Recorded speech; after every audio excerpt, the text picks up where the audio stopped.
Hi guys, ഇന്ന് evening പാട്രോണിൻ്റെ trailer ഇറങ്ങിയായിരുന്നു. Director Mahesh നാരായണനാണ്. പുള്ളീൻ്റെ പറ്റി പറയുമ്പോൾ films like take off, Malik, അതൊക്കെയാണ് പുള്ളീൻ്റെ ഫിൽമോഗ്രാഫി ഉള്ളത്. അതിലെനിക്ക് മാലിക് ഭയങ്കര ഇഷ്ടമുള്ള ഒരു സിനിമയാണ്. സോ പാട്രോട്ടിൽ നല്ലൊരു സ്റ്റാർ കാസ്റ്റ് ഉണ്ട്. നമ്മളെ മമ്മൂട്ടി, മോഹൻലാൽ, ഫഹദ്, കുഞ്ചാക്കോ, നയൻതാര, ദർശന ആൻഡ് രേവതി. ഇപ്പം ഏട്ടനും മമ്മൂട്ടി അവസാനമായിട്ട് എനിക്ക് തോന്നുന്നത് കടലിടുന്ന മാത്തുംകുട്ടി ആ പടത്തിലാണ് തോന്നുന്നത് അഭിനയിച്ചത്. അതിൽ പ്രത്യേകിച്ച് വലിയ സീനൊന്നും ഇല്ല. ബട്ട് ഇതിലങ്ങനെയല്ല. ഇതിൽ എനിക്ക് തോന്നുന്നു ലാലേട്ടനൊരു 1/3 സീൻസൊക്കെ ഉണ്ട് ഫിലിമിൽ. ടീസർ ഇറങ്ങിയപ്പോഴും പിന്നെ ഫസ്റ്റ് ലുക്ക് പോസ്റ്റർ ഇറങ്ങിയപ്പോൾ കുറച്ച് നെഗറ്റിവിറ്റി ഉണ്ടായിരുന്നു. ബട്ട് ട്രെയിലറുണ്ട്, അതെല്ലാം മാറ്റി കൊടുത്തിട്ടുണ്ട്. എന്തായാലും ഈ സിനിമ ഹിറ്റാവട്ടെ.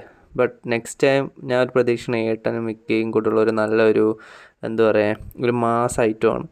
അല്ലെങ്കിൽ ഒരു ഹീറ്റിൻ്റെ റീമേക്ക് ആയാലും മതി. നിങ്ങൾ ഹീറ്റ് കണ്ടിട്ടില്ലെങ്കിൽ ഐ വിൽ റെക്കമെൻഡ് ചെയ്യുന്നത്. നല്ല നൈസ് പടമാണ്. അൽ പച്ചീനോയും റോബർട്ട് ഡൗണിയും കൂടെയുള്ള സിനിമയാണ്. നിങ്ങൾ പറ്റുമെങ്കിൽ അത് കണ്ടു നോക്കണം. എന്തായാലും guys, what do you think about it?